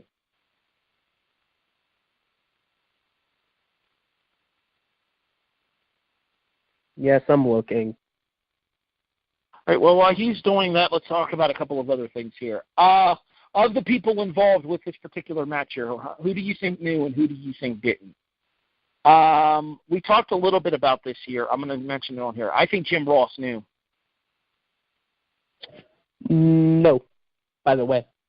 It is the exact one that I'm talking about. April 6, 1998. Is that the one where Austin versus McMahon and then Dude Love comes out? Yes. Okay, then all right, never mind then. I know the Tyson one came. The Tyson one must have come close. Then it didn't beat it. But all right, anyway, back to my points here. All right, are you ready? Here we go. as far as who did and who didn't, no. Jim Ross. I think he did. So real quick, the confirmed names that know: Shawn Michaels, Triple H, Vince McMahon, Pat Patterson, Jerry Briscoe, I believe, and I don't think Earl Hebner knew until later on, but technically he would have known before the match. Possibly Slaughter. I think Hebner was told when he was on his way out to the ring.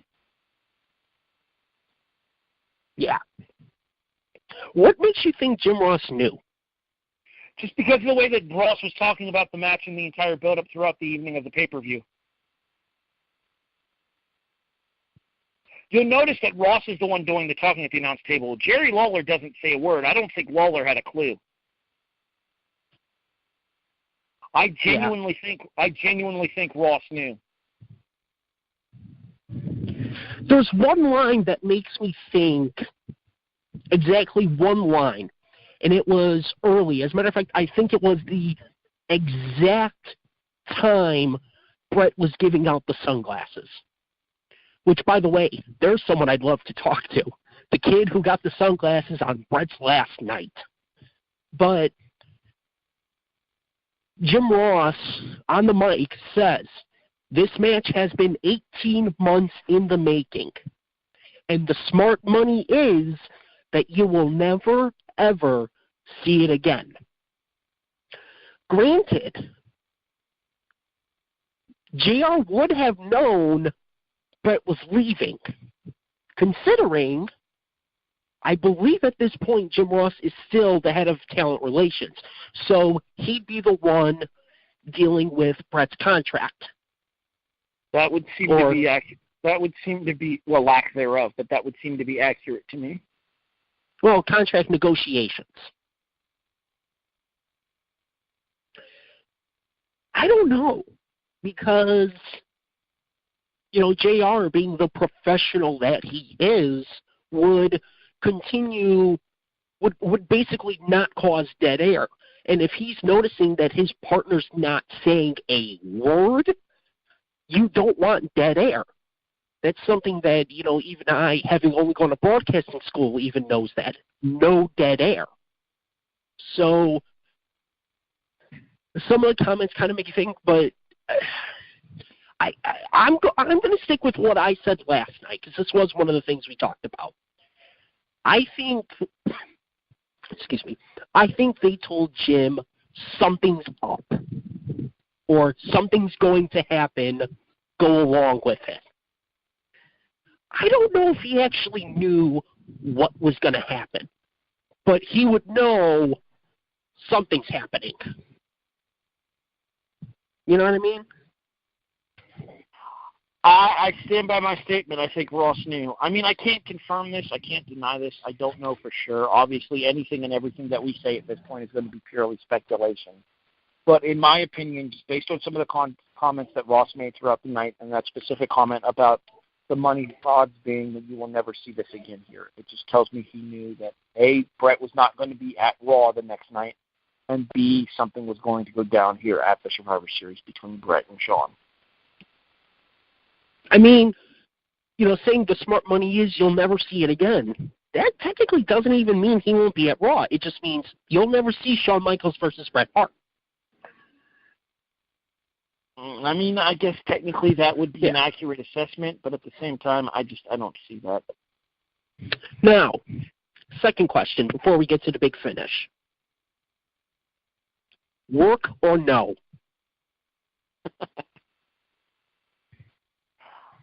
I've heard every answer. I've heard every explanation from both sides.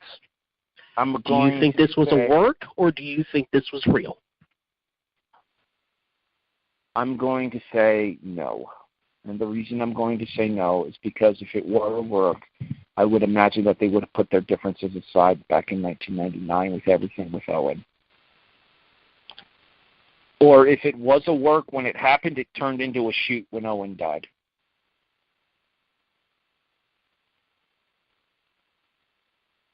Does that make sense? And all of a sudden, it turned into the Hulk Hogan special.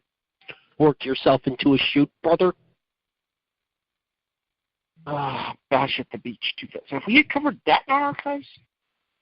No, and we never will. We've covered too much WCW 2000. I completely disagree with that. There's no such thing as too much WCW 2000 to cover. I don't want a brain hemorrhage. We've covered too much. Or an aneurysm, for that matter. Anyway. So no? I say no. I say that it was. I say that it was a shoot. I would tend to agree. Granted, some of the evidence saying it was a work, but if it was, this would have been one of the most elaborate ones ever. Not to mention, as you said, you would also have to get past Owen Hart's tragic accident.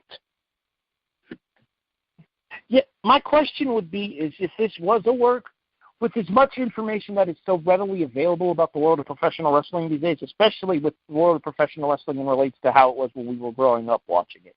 I mean, I know I was 12 at the age of the time of the Montreal Screwjob. You would have probably been about 6. Bingo. Like, exact, I was 6. So my thought process would be, in the 20 years since it happened, there would be much more convincing evidence that it was a work that would have come to light by now. And I mean actual factual evidence, not just pure speculation. Yeah. So I do think this was a real and legitimate thing that happened. So yeah. All right. Big finish time. Best and worst match, as always. What's your best match here? I'm going to go with Kane and Mick Foley. Just because of Why? the sheer amount of stupidity that Mick Foley puts himself through for the sake of getting Kane over. The huge-ass bumps that Mick takes. The amount of punishment that Mick takes. And Kane comes off looking like an absolute monster in the course of this match because he destroys Mick for the vast majority of it.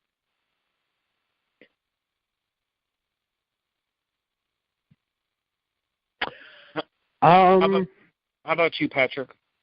The 4th Survivor Series match. Nation of Domination versus Team Shamrock. Okay. Ahmed Johnson and Hawk sucking aside. D'Lo Brown looks great. The Rock shows flashes of what he would become. Farouk can still go. Shamrock looks like God. You know, taking on the 2-on-1, winning, and, as we mentioned, getting possibly the largest reaction, definitely of any non-Canadian, and you could probably put it up there in top 3 reactions overall in the entire night. He looks like a star. Animal held his own as well. He looked the second best out of all of them. So, you know, it got story across. And to be honest, it kind of did start, you know, Shamrock versus Rock, which we would see kind of ramp up later on.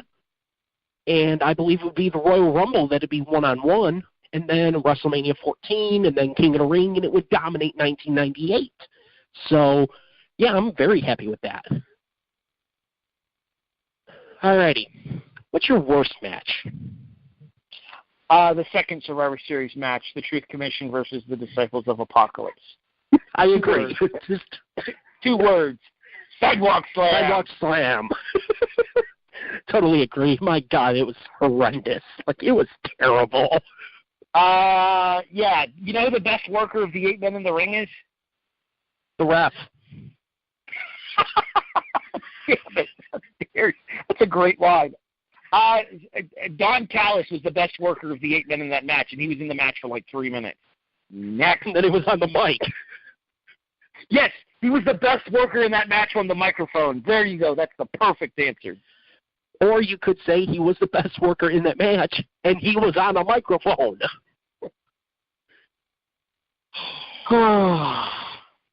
Yeah. Mercy.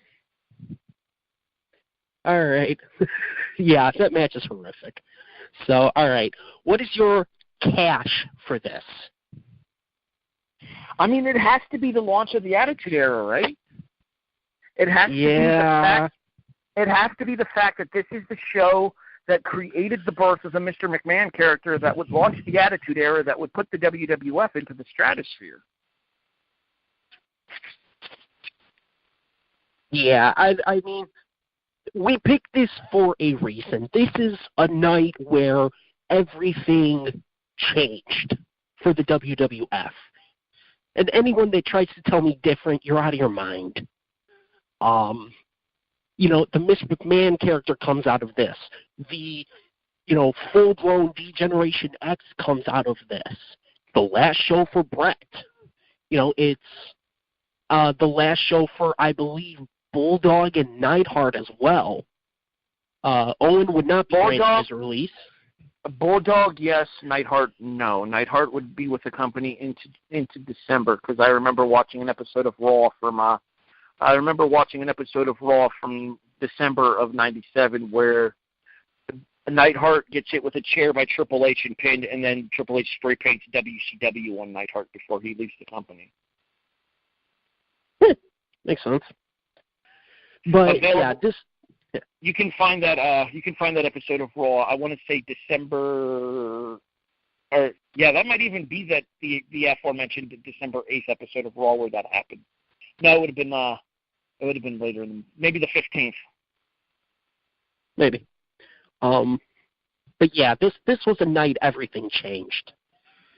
So, all right, what's your trash?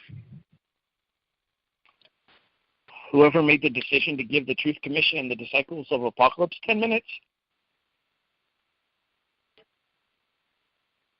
Wait, you're serious? No. I'm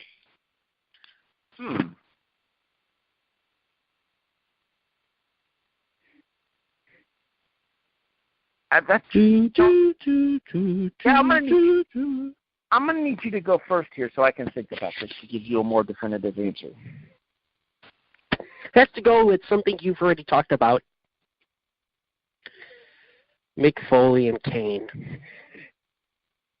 Because,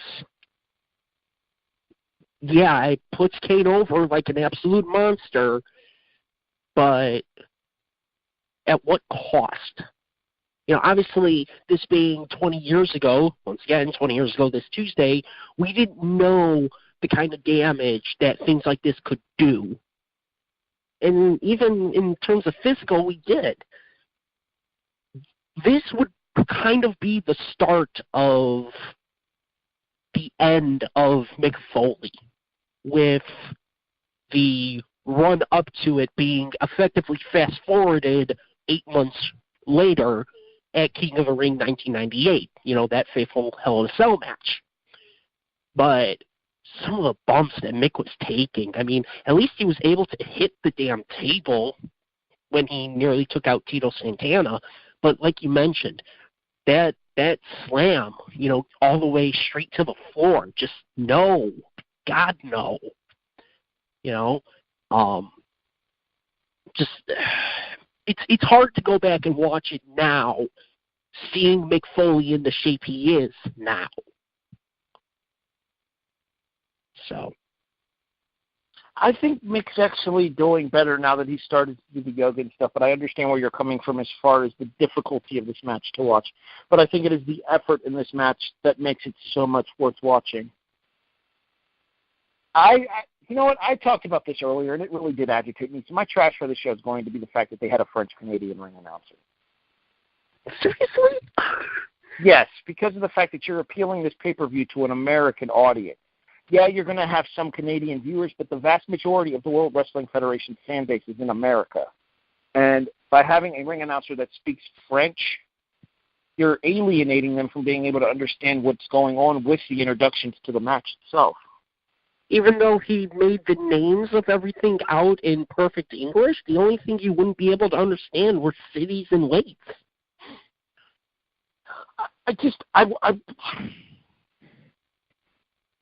Okay. It's more of a personal annoyance, I think. It's not something that I'm going to stay upset about or anything like that, if that makes sense.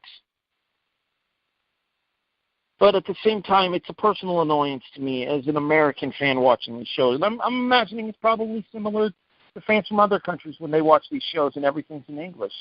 Or if they have a show in their home country like the UK fans did, and instead of using the Queen's English, they use American English, if that makes sense.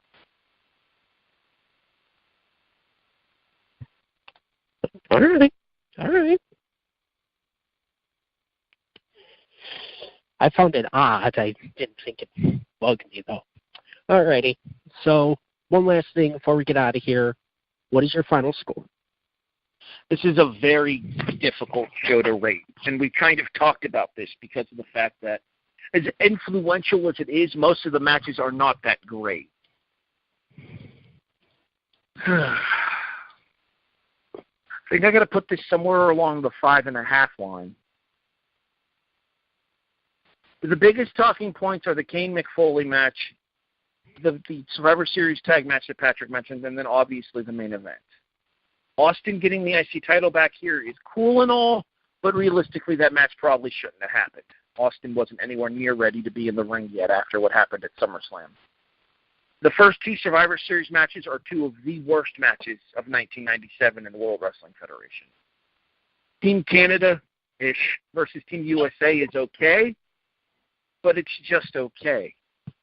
And given the quality of some of the workers in that match, it should have been way better. That being said, shows don't come any more historically significant than this one, do they? Hell no.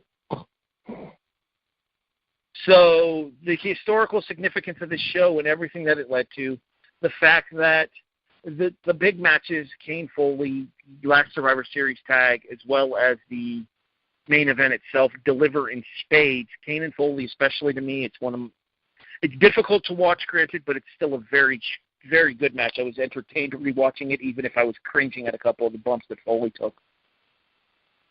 There's enough there to justify viewing it at least once. I mean, historically, it has to be seen at least once anyway, but it's not a complete whitewash of a show other than the whole Bret screwed Bret thing. I'm going 5.5. I almost feel like in that match, Kane should have just turned around and started yelling, "Are you not sports entertained?" I'm ignoring that. No, you're not, because you just commented on it. See, I almost feel the need to give 2 different scores, and I'm going to, but I'm going to combine them. If you talk about the actual matches themselves, the show's like a 5. Yes, quite a few of the matches deliver, but the first 2, Survivor Series matches are just god-awful. Austin and Owen, as you mentioned, probably shouldn't have happened, but because it did, I kind of still expected a little more.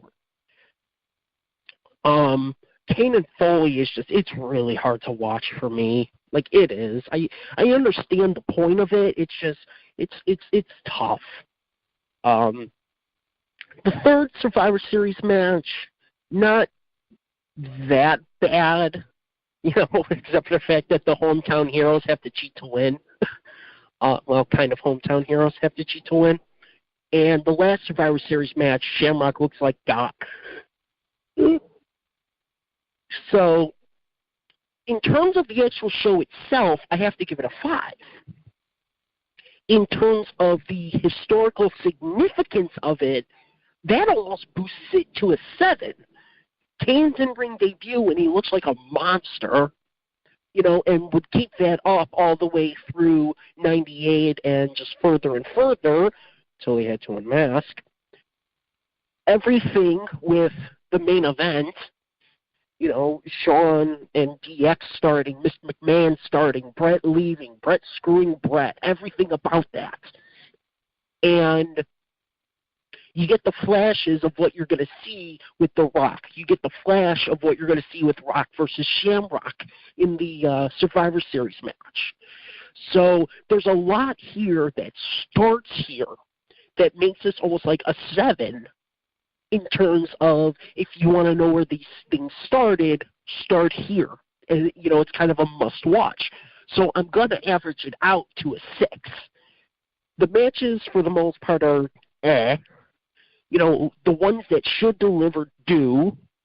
Kane and Foley almost going overboard with their delivering, and the last Survivor Series match, and obviously the main event. So I'll give it a 6, but for 2 totally different reasons. I said I was going to combine them.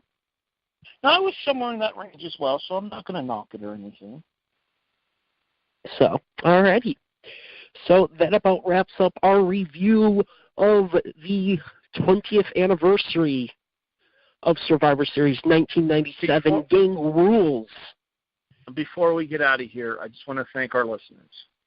We wouldn't have made it to 50 shows without you guys actually giving us a chance and taking the opportunity to check us out here on the W2M Network. By all means, I don't know if I necessarily speak for Patrick, but I hope that I speak for both Patrick and Shawn when I say thank you guys for listening, and we look forward to providing many more shows for you guys down the road.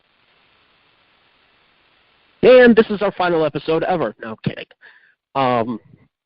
But yeah, as Harry mentioned, we cannot thank you guys enough for allowing us to be played on your iPhones, on your Androids, on everything, whatever you guys listen to us on.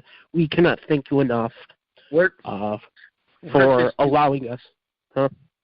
I was going to say, we're just two goofy dudes busting each other's stones about wrestling here. The fact that anybody listens to these shows is kind of a shock to me.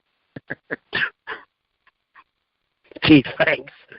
But to allow us to kind of talk to you guys for the past almost 2 years now, not to mention spin off into the second show, the reaction shows, and just everything we've been able to do. Cannot thank you guys enough.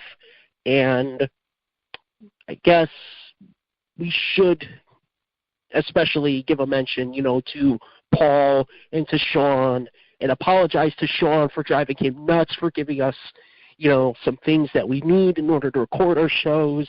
So we cannot thank him enough. Here's 250 more and beyond. And, of course, I'm not here next week. Because, of course. But I will be, and Wrestling Unwrapped will continue on, even though Patrick won't be with us. It's Jimmer. As myself, and the current plan is former co-host Jarrett Hawkins making his return as we remember the life of Eddie Guerrero by covering No Way Out 2004, Eddie Guerrero and Brock Lesnar for the WWE Heavyweight Championship.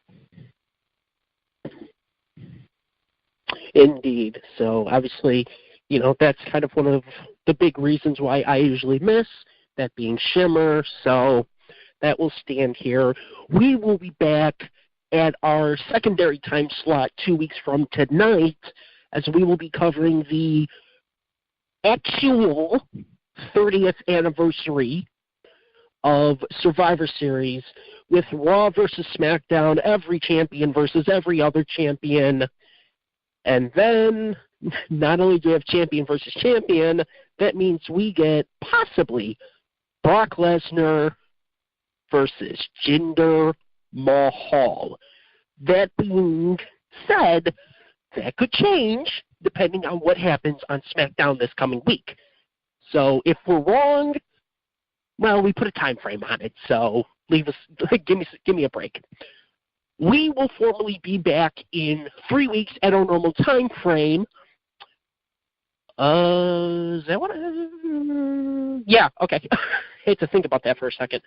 November 26th. I had to make sure that the time frame was right. We will be back in 3 weeks as we kind of go back to our roots. And we actually do one of the things that we had set out to do originally when we started this podcast. Kind of a perfect timing for that.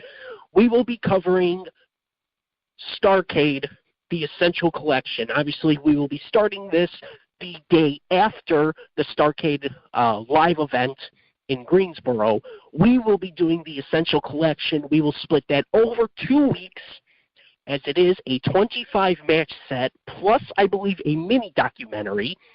So we will cover matches, I believe, 25 through 11, week 1.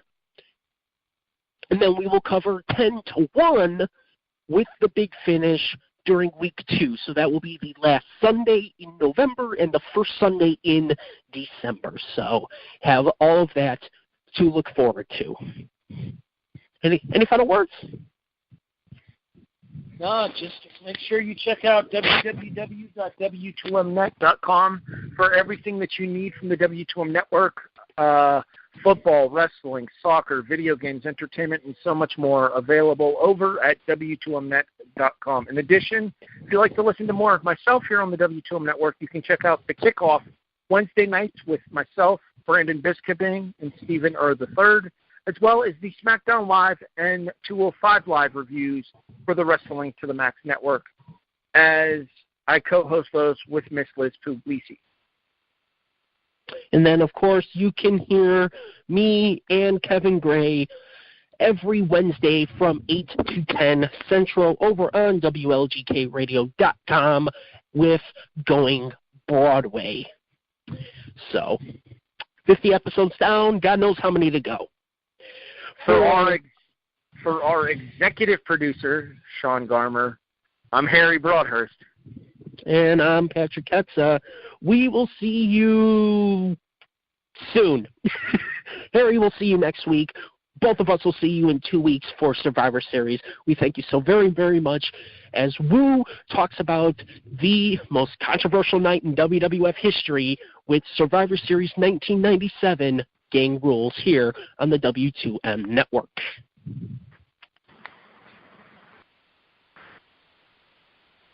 The following podcast is a W2M Network original production. Visit W2Mnet.com for all of our other great podcasts, plus news, reviews, articles, and opinions from the worlds of wrestling, video games, football, and entertainment.